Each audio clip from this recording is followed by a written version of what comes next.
In an ever-changing world, Life Changes Network presents a voice of truth and inspiration, broadcasting on frequencies of love, light, and information, illuminating new paths for new directions as we, as one, strive for higher and higher planes of existence and a better understanding of ourselves and the world in which we live. Always remembering, life changes. This is radio like you've never felt before. This is Life Changes with Filippo, with tonight's special guest, Peter Vultaggio, author, Business Lessons from an Alien. And now your host, our MC, the master of change, Filippo Voltagio. Thank you, Mark. And this is a very special show with a very special guest. First of all, it's a special show because this could be our last show ever. Because this could be the end of the world, according to some, this coming Saturday. But we'll talk more about that in a minute. And it's also a special show for a couple other special reasons. Number two is, and not in that order, is that my brother and our friend is on the show. But also because it is the first time we have ever had a guest back on the show. It's the very first time that we have had a repeat guest, and we've wanted to have so many people back on the show, but there are so many people that we want to put on the show for the first time that going back and doing a show that we've already done, or even if it's on a new topic with the same guest, is not a luxury we have at this point. But we got this really special opportunity to be interviewing people at Peter as he's just about to release a book that we think is very special. So we want to be part of releasing that with him. So we're happy to have him back, Peter Vultaggio.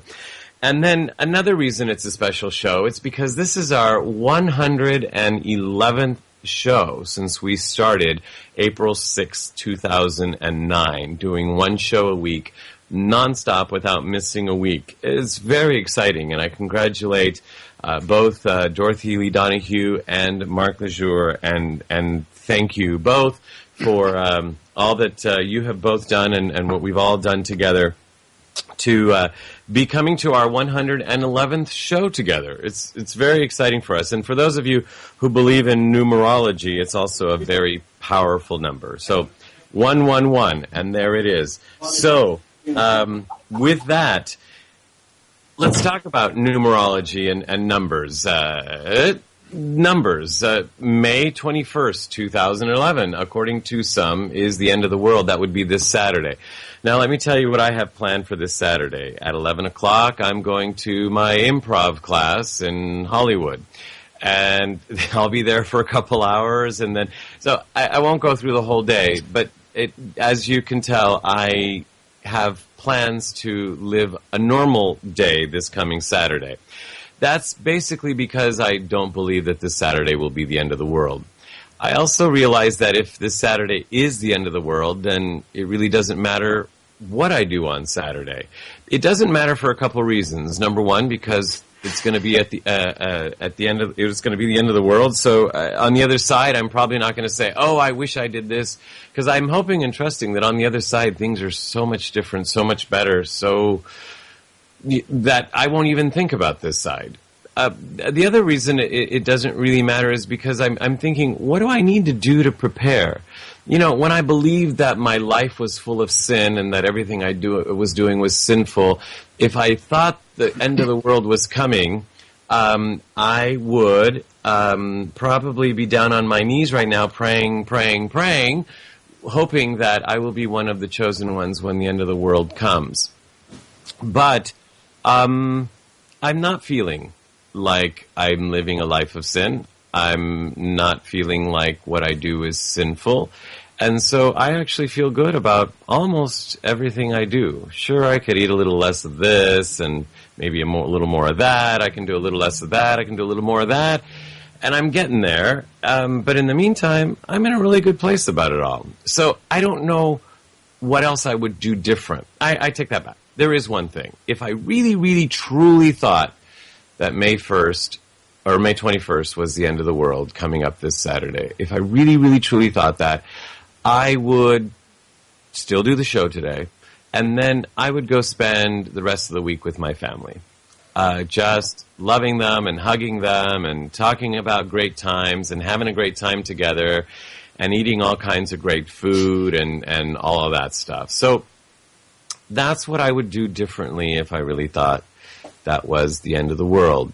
So I'm not going to do that, but I hope to do that soon. And frankly, if it were the end of the world, on the other side, I think I would be with all of my family. So I guess we can't lose. Actually, we're getting some feedback from somebody. We've got so many people on the line right now. So if somebody could please mute themselves while we're doing the show at the beginning, that would be great. Let's see. I also have been thinking a couple things. I have had some experiences lately, I'm sure a lot of you have too, where we have these conversations that we're having more and more and more and more.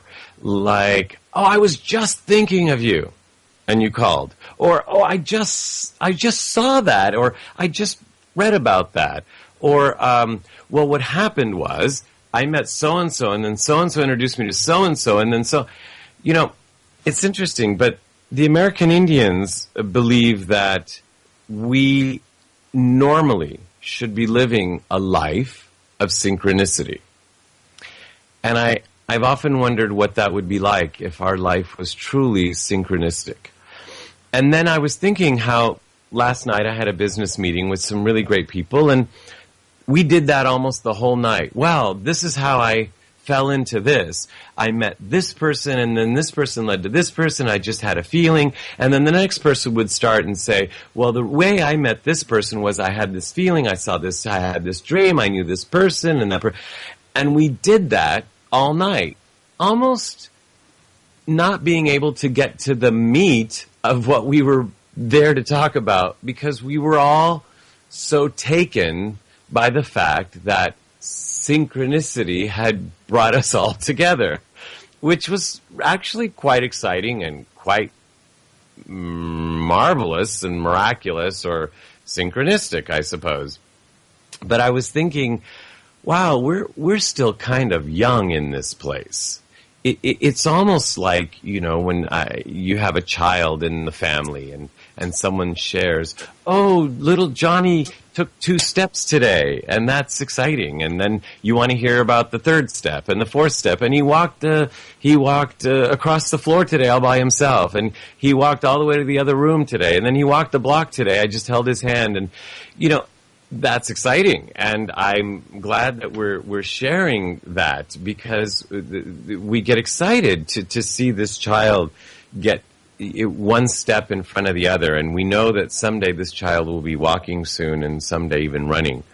So I was thinking that last night as I was thinking how interesting that that's where we are with this. That we're literally saying, oh, the way I got to this is that I actually took my first 2 steps. And somebody else says, oh, yeah, I took my first 2 steps, and then I actually walked to the other room all by myself. It's like, wow, well, I walked a whole block today all by myself. And I'm proud of us. I really am. But I had to smile last night saying, we're children in this place. And I can't wait until that conversation is, well, I should say I should just enjoy it for what it is, because obviously that's where we are. And none of us was doing anything wrong. I did it too, actually, and that's why I caught myself. But I should say it was quite fun. But I'm looking for the fun we have on the other side when we actually go out and run and play together. When we're playing and having fun, when those steps we don't even think about anymore. Those steps, of course we can take steps across the room, down the block, because we're running and jumping and playing. And I just felt last night like, let's just run and jump and play. Of course we can step. We can step all over the place. So with that, I just wanted to share that with you all. I thought you all would find that very special as well. So on this very special 111th show of ours. So with that, we'll be right back after this with our guest, Peter Vultaggio, and we'll be talking about his book, Business Lessons, Yes, from an Alien, right after this. Clean water is not enough. Reverse osmosis, distilled water, and most bottled waters are devoid of naturally occurring minerals. They are acidic, unstructured, and hard to absorb and rob minerals from the body. IonWay's ionizers produce a superabundant supply of powerful antioxidants in each glass. Ionized water has a reduced molecular cluster size and a negative charge, hydrating you up to 6 times better. Water from an IonWays ionizer will help you restore your body to its natural pH balance, boosting your vitality. And ionized water more effectively flushes acidic toxins from within your body. Drink the healthiest water available today. IonWays Water Systems, their water changes everything. To learn more about IonWays Water Systems and how you can own one today, visit our website at lifechangeswithfilippo.com and click on our sponsor page. You are listening to Life Changes with Filippo on the BBS Radio Network with your host, Filippo Voltagio. You can visit us online via Twitter and Facebook and at lifechangeswithfilippo.com. That's Filippo, Filippo. Oh, that's me. And here I am. And so with that, our guest today is Peter Vultaggio. He is an award-winning Fortune 100 business consultant. He's a transformational leader, the creator of the Business Vitalizer. He's CEO and co-founder of the Lumi Company. He's an author, a speaker, and a successful international management and workforce developer. Peter holds a bachelor's degree from UCSD in biomedical engineering and a master's degree in human resource and organizational development.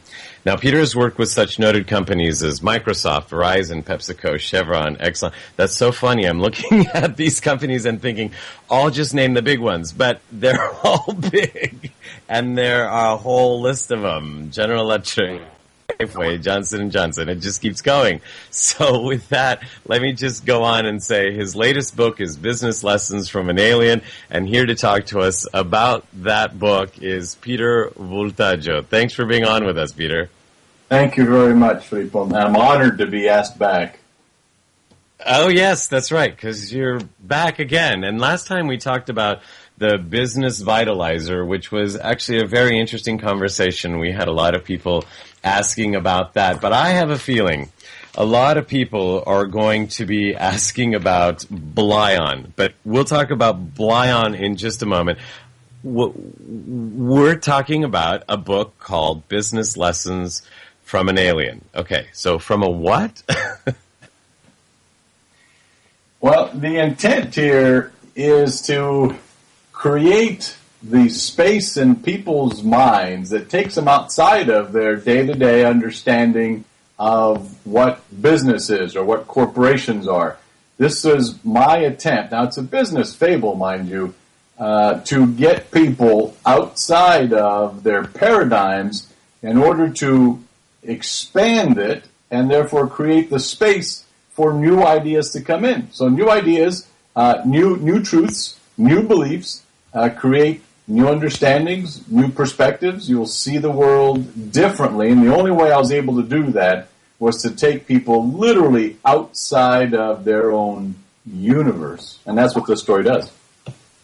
You know, actually, that's interesting you should say that. Earlier, I was talking about the improv class that I've been taking every Saturday, and there are times when I just refuse to go outside of what I normally do. So this Saturday was no exception. I played a character. I was asked to play a character during my improv scene, and I didn't want to do it. So I played it, but I played it like me.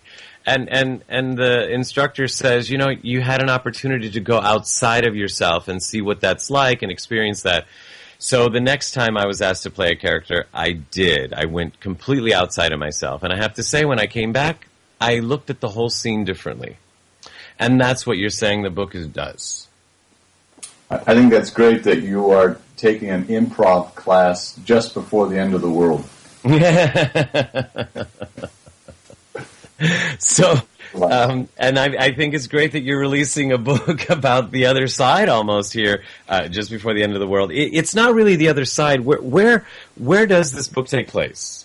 You know, and I have to tell you a funny story. One of the readers told me that before the book had been out, he was listening to somebody on Coast to Coast who was actually supposedly transported to some other planet, and he said he described the planet that your story takes place on almost to the T. He said, this must have been channeled. I said, well, that's up to you.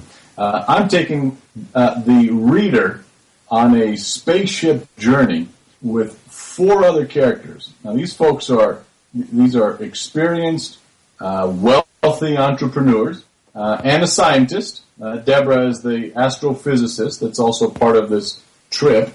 And they end up actually outside of the universe. And it is a planet. They are able to breathe on it, but it's run completely different than anything these folks have ever seen before. Now, their focus is business, and that's the focus of the book, but it has to deal with life issues as well, and that's what readers have also gotten from this. So here you are in a planet, and the beginning of the book starts with these folks who, first of all, they go through the whole terror of the experience and the crash landing and who are these beings approaching them. But then after they're able to telecommute or telepath with them, they start to engage in dialogue. And one of the questions is, where the heck are we? And they're not able to get an answer because they're asked, well, what universe are you from? And they're like, what do you mean, what universe? The universe. Isn't there just a universe? And they said, no, there's actually millions of them. Now, what's interesting about the story, though, is every time you get these new perspectives, you've got Deborah, the astrophysicist there, who says, you know what, folks, it's not all that far-fetched. There is science that supports that this could be possible. And they're like, are you kidding me? Multiple universes? And they said, you know, the strongest theory of everything we have right now is string theory, and for string theory to work, we have to have the potential for multiple universes, and it just might be true, and here we are. And that's how the book starts. You know, Peter, it's interesting. Of course, I've read the book a couple times, or even more than that, and love it, and that's part of why I've read it so many times, but also because it has helped me change. It's interesting how you talk about this as a business book and business lessons, but I was seeing how it could affect me in my personal life. But I have to mention that as I was reading it, it was interesting that the concepts would come out and then the characters would talk amongst themselves, and you almost get convinced that this stuff exists. And by the end of the book, you almost think, yeah, of course it does, because it's almost as if you've been there and experienced it. That's great. And that was the intent of why it's written more like a screenplay. If you remember the book, it's not written like a regular novel. Right. Or story. Right. It's dialogue. And what dialogue is forced listening. The characters are given voices by you in your own head as you're reading it. And because there are 6 main characters in the story, it's designed so that every reader will be able to identify with at least one of them, but then they're also giving voice to the other characters there. And the voice is from your own mind. And when your mind says something, in order for it to continue along with the story, that hopefully is engaging enough for you to want to continue, it has to bump up against something and be able to accept it, at least temporarily. So by the time you're done, as has happened to you, and I'm happy to hear that experience, by the time you're done, you're not the same, and all you did was just read.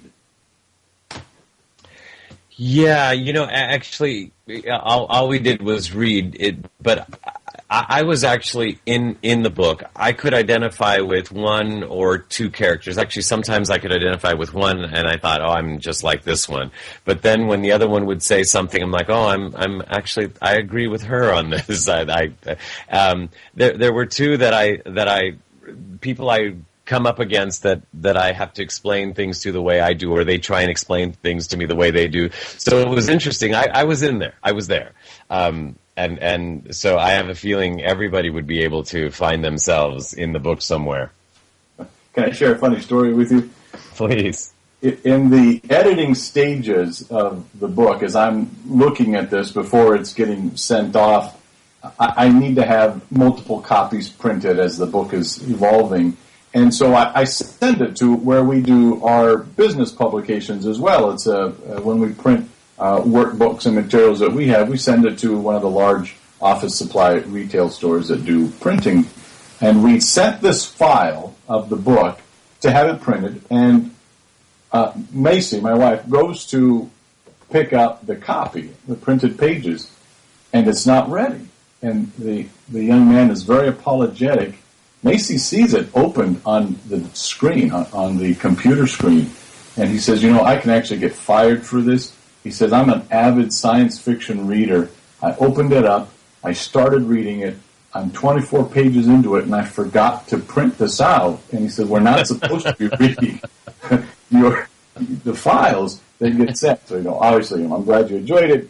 You have our permission to read it, but please print out. You're fired. Oh, no, that's great. Well, obviously, he was getting something out of it, or a lot out of it. Let's see. Knowing you, I see you in the characters, I actually see you in the main character, the protagonist, and that's Blyon. Well, tell us who Blyon is, and then when you're done with that, tell us if that's who you see yourself as. Well, Blyon is the alien. He is the voice of wisdom for the book. He's the one who's able to telepath with Scott, who's the crew captain. And the only reason he's even able to do that when the others on the planet can't even see these aliens, which are us humans that are there, is because it's not in their awareness. They don't even know to look for them. And that's one of the points that's actually brought out. It says if sight happens in the brain and not in the eyeballs are just directing light waves. And so if you don't have the awareness of topics, concepts, beliefs, you're not going to see him. And so that's who Blyon is, and that's how he works throughout the book, is sharing, stepping down, ratcheting down these complex, higher-order concepts of how things work on their planet, this much higher-order civilization that's up there, so that Scott can at least partially digest it. I mean, the book may have to be read several times to get all of it, and so that's the role that he plays in the story. He is the alien that passes on the business lessons. So is that you? Yeah, there's a piece of me there. Yeah, I have to say so. I mean, obviously, as a consultant, you have to talk to people day in and day out, CEOs and presidents and all that stuff, and share with them what you're seeing and what they're not. So when Blyon's doing that, the alien, I just saw you, and I appreciated that, because being able to explain some of this stuff is not easy. And it's interesting that you actually explained other things for me in the book. Like in the movie The Secret, there is a conversation that's had, I think it's from an American Indian elder or something who is sharing, well, it's about an American Indian elder. And the story goes that when Columbus's ships supposedly sailed over the horizon into the Americas, the Indian population couldn't see them. But there was one elder who couldn't see them either, but he could tell from the waves, from the wave patterns, that there were ships there. And so he kept believing that there was something out there, and his belief allowed him to see the ships. And I thought, how is it that these people, these Indians, could not see a ship in the horizon? It just doesn't make sense to me. But then reading your book, then all of a sudden it's like if you don't have that in your, I don't know how you described it, but you just touched on it just now. And I think it's a really important point. So if you don't mind reiterating and then taking it a little further.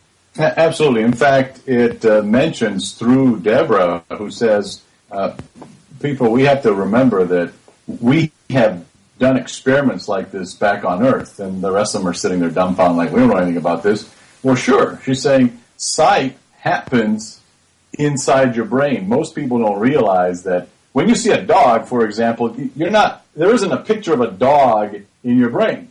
There's no light in there. It's dark. It's just waves of energy. It's just synaptic activity, these action potentials that are traveling around. No picture of a dog. When you hear the bark of a dog, there's no sound in your head. If you stuck a mic in there, it'd be quiet. So what the brain does is, through its ability to associate, it forms these images that we interpret as that's my grandmother's face. But all it knows is a neuron that fires because a particular dot of light is lit, or there's a slanted line, and so now we've got the neuron that fires because it sees something at a slant, and therefore it fires. Now all that gets put together, and we get an image that then we recognize from memory and say, oh, that's what that is. If you don't have the associations in there, you're gonna miss a lot. And there's actually been rough estimates of bits of information that your brain can even handle. I mean, there is a finiteness to this. If you take, let's call what you're looking at as infinite, if there is such a thing as infinite number of bits of information per second that are out there, only so many, and they estimate about in the billions, that can actually get to your eye per second. But your eye has a retina, which is actually an extension of your brain. Only so many bits of information will actually hit the retina. So now we're going from infinite to several 100 million that can get to your retina, but only so many of your brain cells can fire per second. Therefore, what travels through your optic nerve of everything that bombarded it is in the few million that actually can get through the optic nerve to the visual cortex in the back of your brain, which by this point is only looking at several thousand bits of information per second in order for it to realize that here's something I need to put together. Then it gets to the rest of your brain, which is the majority of our cortex, which does all the associations, the linkages with everything else that we've got. That's only using several hundred bits of information per second. So we go from infinite to several hundred bits. There's a lot that's lost. Wow. This sounds to me like the one strongest sperm getting to the egg. Interesting. I've never heard it described like that. I'm also glad to know that if you stuck a microphone inside my head, you wouldn't hear all my negative self-talk. And so I know it's actually quiet in there and everything else is my imagination. Well, I'm actually really glad we're having this conversation, and because you just answered another question that I have, well, many people have had all their lives, but today I thought I had found the answer, and there was a piece of it that I just couldn't make fit, and you just helped me fit it together.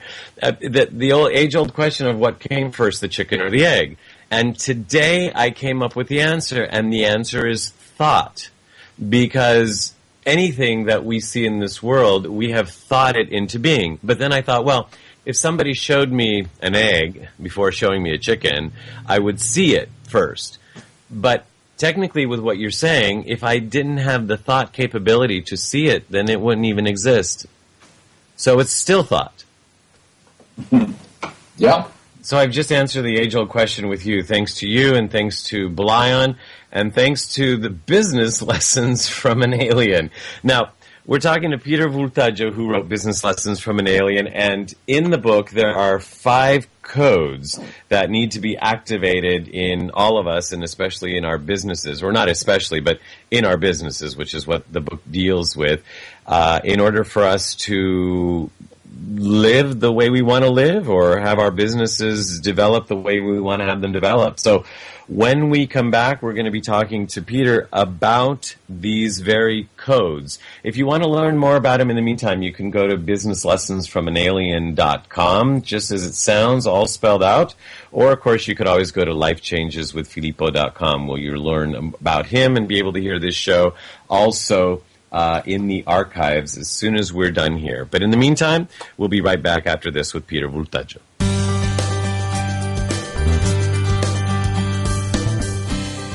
There are self-help seminars costing thousands of dollars guaranteeing miraculous transformations.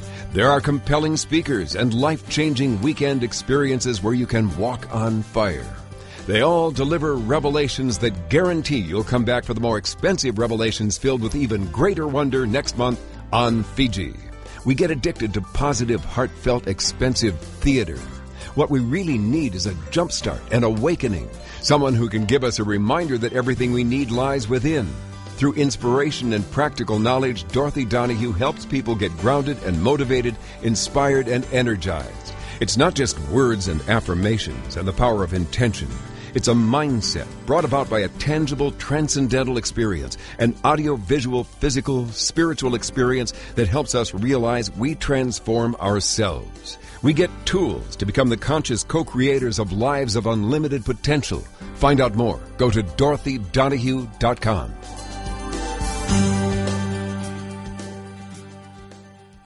You are listening to Life Changes with Filippo on the BBS Radio Network with our host, Filippo Voltaggio. You can hear tonight's show and all our past shows, which include luminaries such as David Wilcock, Mariel Hemingway, Giorgio Tsoukalos, Marcy Shimoff, and Shadow Stevens on our archive page at our website at lifechangeswithfilippo.com. That's Filippo, Filippo.com. Remember, you can also connect with us via Twitter and Facebook, and now in our own community at lifechangesnetwork.com, where real people come together to share real life in real time. That's lifechangesnetwork.com. We're back. I'm Filippo Voltaggio, and we are on with my brother, Peter Vultaggio, who's written several books, but the book we're talking about today is Business Lessons from an Alien. Now, it's really interesting because I had so many questions that I wanted to talk to Peter about, and then I heard him on Shadow Stevens' show just yesterday on, what's that show called? Mental Radio. Right, thank you, Peter. Mental Radio. And Shadow came up with some really cool questions, and I thought, oh, I like that. And Shadow was talking, he basically kind of focused on the 5 codes. He's like, give me the codes, I want the codes. I want to make my life better, give me a code. So why don't you give us a code? Well, first of all, tell us what it is, how they come about in the book, and then give us a code, if you would. Sure. Well, let me start by letting you and the listeners know that the book is not designed to be prescriptive.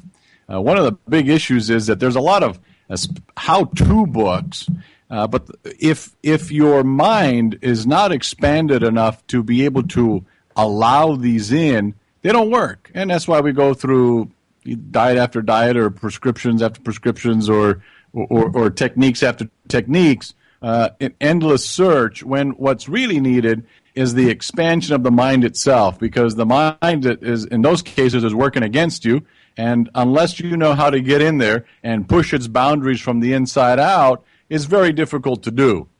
The activation codes are embedded within the book, and they're identified as this is another activation code, but they come about through the storytelling. So there isn't a ABCD, do these 1, 2, 3, 4s. It's so that by the time you have finished, if you've stayed with it, you will have the stretched mind that doesn't go back.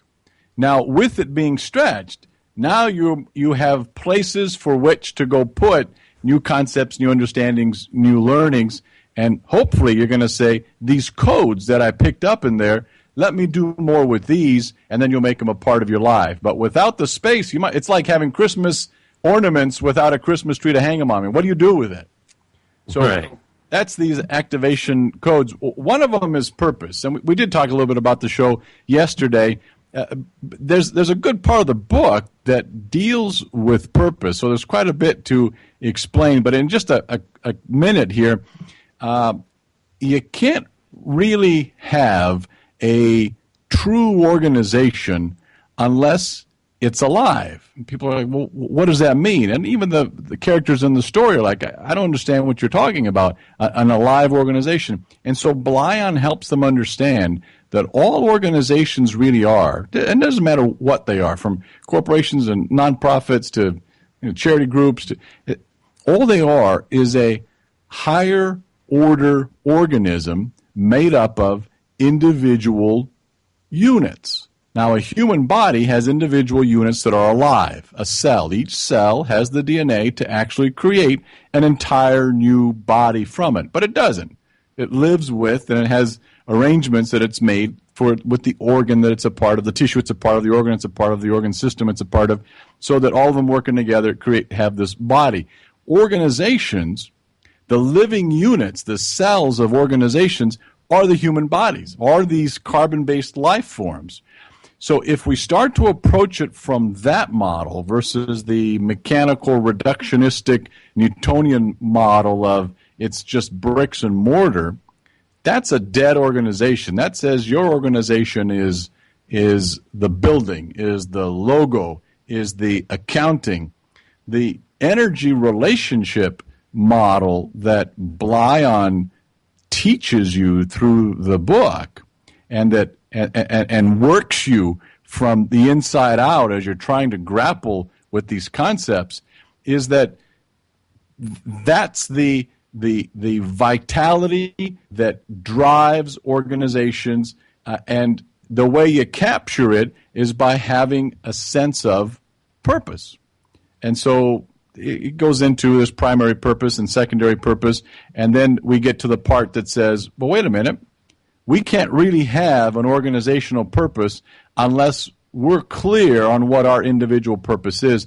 And then we get to the big one that says, so what's your purpose? What's your purpose in life? Why do you as an individual exist? Don't you know that? And the crew members are like, no, we don't know that. We don't have to know that. I've been successful in business without really knowing that. In fact, I'm on a search for what that is. And they're saying, well, then how can you really have a true, complex, adaptive organization if you don't even know what your own purpose is? And what are you doing with yourselves?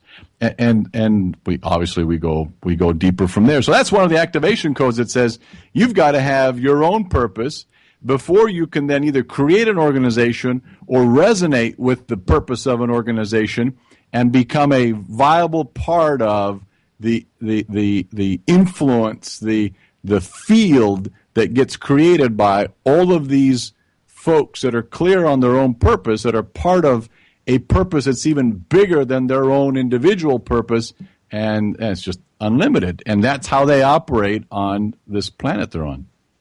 You know, after having read the book the first time and then seeing you, I remember arguing, yeah, purpose, of course. You know, of course, yeah, purpose. And I was involved in an organization at the time that I was one of the principals, and you said, well, what do you mean, of course? I'm like, it's obvious. Yeah, I get it. That's great. I get it. No, I mean, I like that you mentioned it. And then you said, well, what's your purpose in that organization? And I stumbled.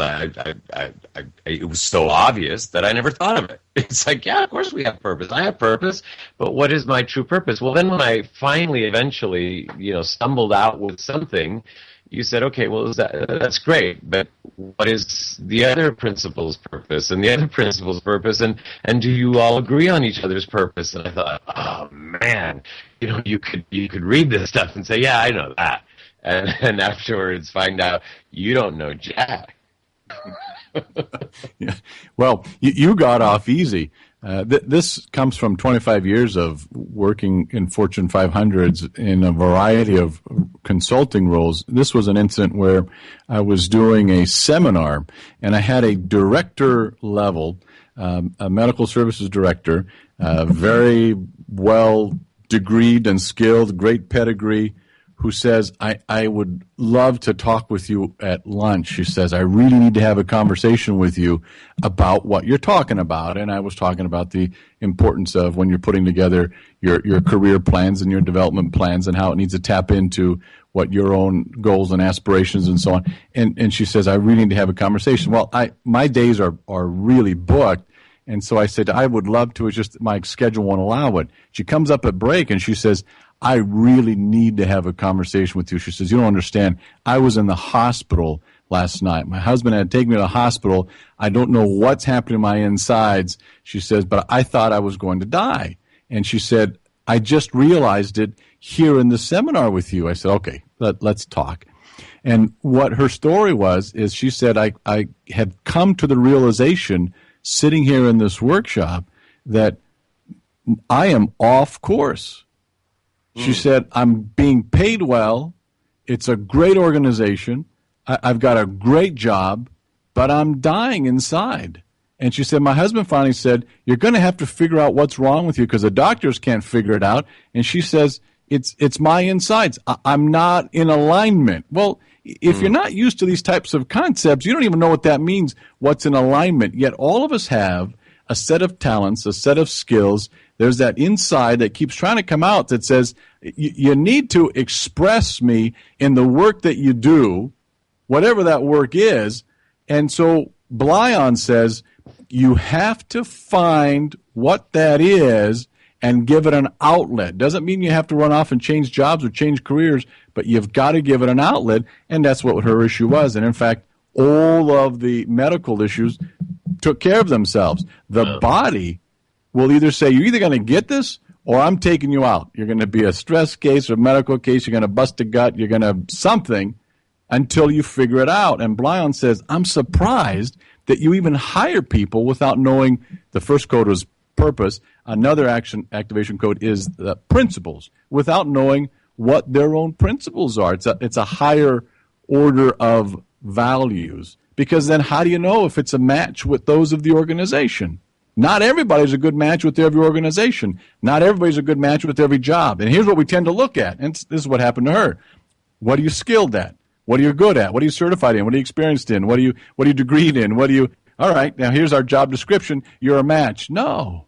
If it's not a match with the things that make you tick, that's when the problems start. You know, every time Peter, first of all, is mentioning Blyon, he's talking about an alien that's mentioned in his book, Business Lessons from an Alien. Now, Peter says the alien is fictitious, and some believe that there actually is an alien that somehow was talking to him in his head, because this is too clever. As a matter of fact, the alien is on Facebook, and I'm a friend of his. Blyon Blurius. I love that. And I'm a friend on Facebook. You might want to be too, because I have a feeling, I don't know where this is all going to go yet, but I have a feeling Blyon is going to be teaching us more things from wherever he is now. But Peter, I like this story that you shared about this lady, and it reminds me of, I joined IBM, of course, a Fortune 5 company during an interesting time in its history. But I remember something that, like you're saying, a lot of companies have made a lot of money and continue to make a lot of money without having a purpose or without having some of the other 5 codes. And what I got from the book is that won't go on for very long. And it was certainly true for IBM. They were making a lot of money. And maybe they were fulfilling their purpose, which was just to make a lot of money in this current market. But in that current market. But things changed when the big computer all of a sudden turned into a small personal computer, and people wanted computers on their desk instead of mainframes. And IBM didn't believe in that. They didn't think they would ever take off. And other companies did believe in it. And it took a huge chunk out of IBM's business. And IBM never was the same after that, and never as big, and maybe and probably never will be. But so yeah, it may look like things are going well right now, but if you don't have all these elements, is what you're saying, things could come crashing down real fast. That's right. And right now, people are happy to have a job, and companies are not spending as much as they used to on the employees, because they know that people are happy to have a job and are working as hard as they can. Productivity is very high, but that's not always going to be the case. I saw it with the bubble burst back in the aught years, about around 2000, and all of a sudden, when things got better, it's as if the walls became transparent, and people were just leaving jobs left and right. And then organizations all of a sudden wanted consulting work around retention and engagement.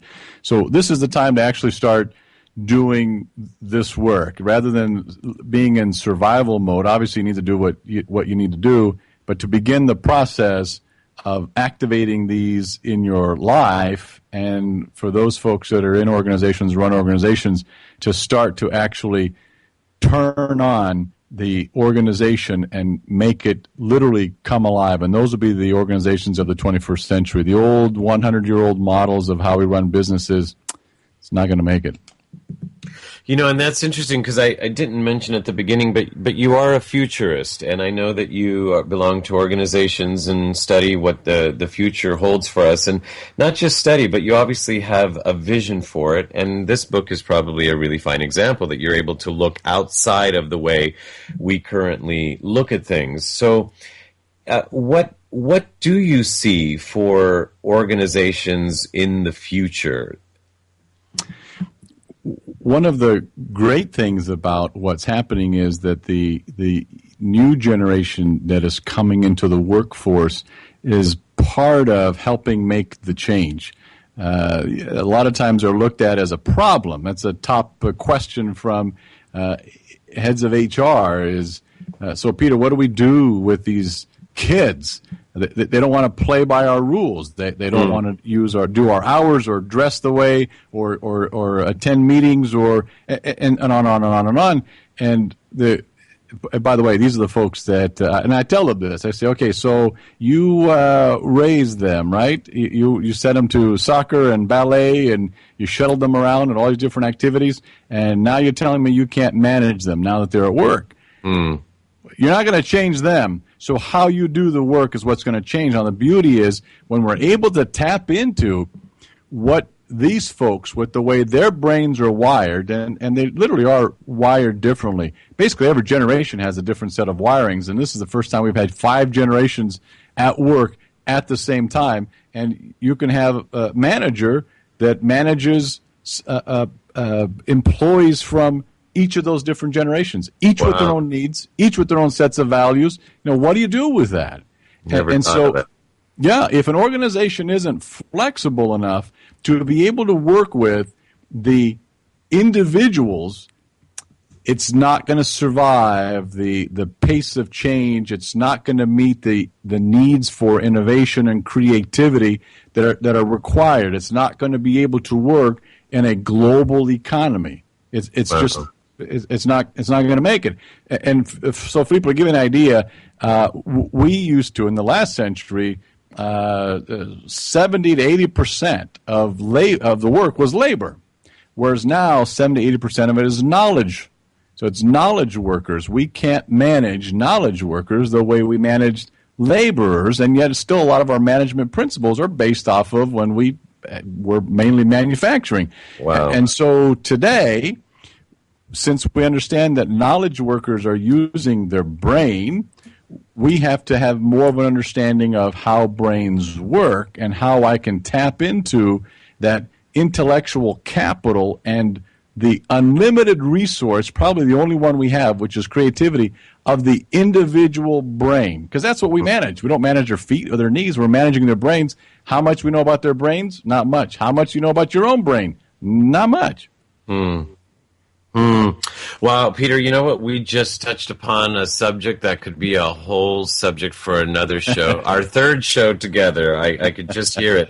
And we've touched upon things that I've had the privilege to talk to you about and in person, and people I know have paid you lots of money to talk to them about, and I can see why every time you share this information, because you make me think, you make people think in ways that they normally don't, and it's scary and exciting at the same time. And I think we just have to get over the scary part and just look at the exciting, because if we don't do it, we're going to have problems in our businesses and in our relationships and in our lives. Thank you for making us think. Thank you for this book, Business Lessons from an Alien. For those of you who are interested in learning more about the book or buying it, you can go directly to Business Lessons from an Alien, all spelled out. Of course, you can also go to Life Changes with Filippo or our Life Changes Network, and you can learn about Peter and his book there. Peter, this has been so much fun, and as always, eye-opening and, better yet, mind-expanding. Thank you so much for sharing this all with us. It has been my pleasure. It has been a thrill to be able to pass these lessons on through Blyon, to have Blyon do the talking. And for folks that are questioning some of the science, the sound science that it's based on in the book, go do your own research, please. That's the idea, is to expand our minds, and who knows what we're going to find as we do that. Can I close with one quick tidbit about astronomy? We got 30 seconds. So 30 seconds. They just found a couple of years ago 1,000 galaxies all moving at an incredible speed through one part of the end of the universe. And there is an end to our universe, and they don't know, and they can't even imagine what superstructure could be out there that would have 1,000 galaxies moving that fast to this part of the universe. So that's where we're headed, folks, and hope this expands our minds enough. Thank you so much for having me on. Well, you're very welcome, and we thank you. And in one of those galaxies is a planet evidently called Blurius, potentially, and on Blurius there's an alien called Blyon, and he shares with us information through Peter in business lessons from an alien. So with that, we're going to take a quick break and come back with our producer, Mark Lejeune, for our producer wrap right after this. Life Changes with Filippo is a premier radio show presented by Life Changes Network, which is a company whose team has dedicated their lives not only to positive change, but to helping others observe and embrace, honor, and even celebrate their own changes, thus enabling a more positive, inspired life and helping to create a more positive and inspired world. From everyday people to corporate giants, celebrities, and children, we are here to help and to serve. With heart and experience, we bring our message and positive intent into your home or corporate office, and even through appearances on your favorite shows. If you wish to learn more about Life Changes life coaching and a private consultation with one of us, corporate event appearances, or if you would like us to appear on your radio or TV shows, visit lifechangeswithfilippo.com and click on our representation page. You are listening to Life Changes with Filippo on the BBS Radio Network with your host, Filippo Voltagio. You can visit us online via Twitter and Facebook and at lifechangeswithfilippo.com. That's Filippo, Filippo. Well, we're back with our producer segment, and Mark, what an interview. Yeah, this is a fantastic interview. I was just thinking to myself just how from another world this information seems, and how I've said that often in my business practices. And I've had the good fortune of reading Peter's book and knowing Peter, and both of those are a blessing. But the way the way Blyon brings this information through, and in such a way that it doesn't come with the programming that is attached to most business.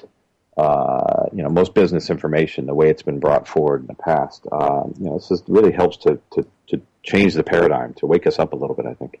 Absolutely. I'm almost embarrassed to say, what's that saying that says you're never a prophet in your own town? So Peter, of course, is my brother and my older brother, and I listen to him a lot, but there are things that I'm not sure, because he's my brother, but if somebody else said them, I would listen. Well, fortunately, I have changed that way of thinking and stopped being the little brother in that case. But I have to say that it was easier hearing these lessons come from an alien than rather reading my brother's book. Do you know what I mean? Well, I understand that, but I think the funny thing is, and maybe it's fortunate that it is this way. But the idea that the subject matter seems so foreign or seems so alien. So what a great way to bring it in a way that's acceptable, in a way that maybe gets people to look at it from a new paradigm. So I think it's a great tool that he uses. I happen to know that this book was written years ago and was put on the shelf for a while because other things had to take precedent and all of that. But this is such a perfect time, coincidentally. Well, there's that word again, coincidence. Coincidentally, that it's coming out because we're all fascinated by this stuff, whether the aliens are there or not there. Whether it's like it seems like it's the talk of the town. It does indeed. It does indeed. And more importantly, I think to a lot of the listeners out there, the idea that, or the enormous amount of change that people are going through. In fact, hey, that'd be a good concept to build a show around. But the fact that so many people are going through so much change and they're losing their jobs, or they're worried about losing their jobs, or they're losing their home, or there's so many things that are happening, and not all around loss, but just the moving around of people's resources and places. Cause the need to start looking at how have things been done. And you can't get the same results by doing things the same way, right? Maybe the age of the Jack Welch mentality, maybe the age of kill or be killed in business and the battlefield mentality, maybe that is finally done, and just maybe that it is time for an expanded collaborative perspective. And I think this information is coming out at just the perfect time now. Absolutely, and you're absolutely right, Mark. It's interesting. I was talking about IBM during the show, and just before the show, somebody sent me something on IBM, and that they have this planet something or other division that's expanding, and it's about helping other organizations and blah blah blah, and partnering. And I think that's the way it's going to go. Unfortunately, I couldn't read more about it. We were getting ready to start the show, but so many companies are doing things like that it's just a completely different world. Pun intended. No, it wasn't, but thank you for catching it. It is a completely different world, and you and I both have had those moments of trying to enable or empower a thought process that felt right to us, or a tactic that felt right to us, and watching the reaction or lack of reaction or confusion when it didn't resonate with those we may have been trying to bring those ideas to. And I know I said it to myself, and I think I've said it to you, because at times I felt like I'm from a different planet. So to see that this now is coming through others and coming at this time, and to see companies, as you're saying, doing it, the change is in the doing, it's in the happening. And that's pretty cool. That means, we're definitely part of a wave here. It's really cool, actually, a company like IBM, I was talking about how they didn't catch the wave of the personal computers, but here I'm kind of seeing that they're kind of at the beginning stages. Well, maybe not the beginning, but not all the companies are doing this. So that's kind of cool. Maybe they've learned from their lessons. Well, it is very cool, and hopefully the learning is evidence. But I'm gonna take us down a different path for just a second, because we have just a couple more minutes, and I might as well turn the tables and ask you, Filippo, given the fact that we're about ready for our seventh inning stretch, so to speak, if the world is to end after this show, if these were the last couple of minutes that you have on this radio show, this iteration, in this time and space, what would you have to say to your listeners? Oh, God, Mark, you're going to make me cry now. Honestly, the first thing I thought of was, the first word that came to mind was love. Honestly, I just really thought how much I have, loved what I was doing, loved everybody I was doing this with and am doing this with, and loved all the listeners that have written in and shared with us how their life has changed because of us, and in so doing, how I've come to love myself more for seeing that I have been the catalyst, thanks to all, from all of you, Dorothy, and you, and to the listeners, that how I've changed because of this show and all of you. So I would say that I couldn't have done it without you all. That I am grateful, and I'll see you on the other side.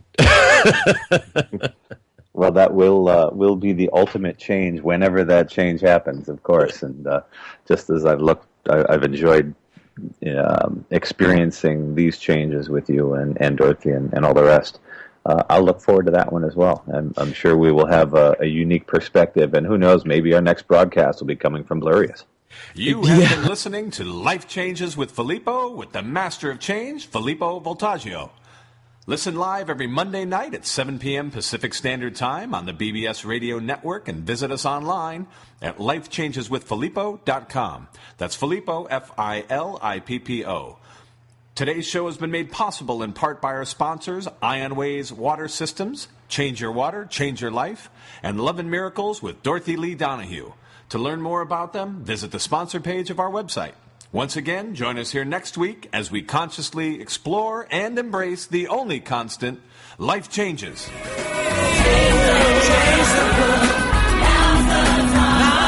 time.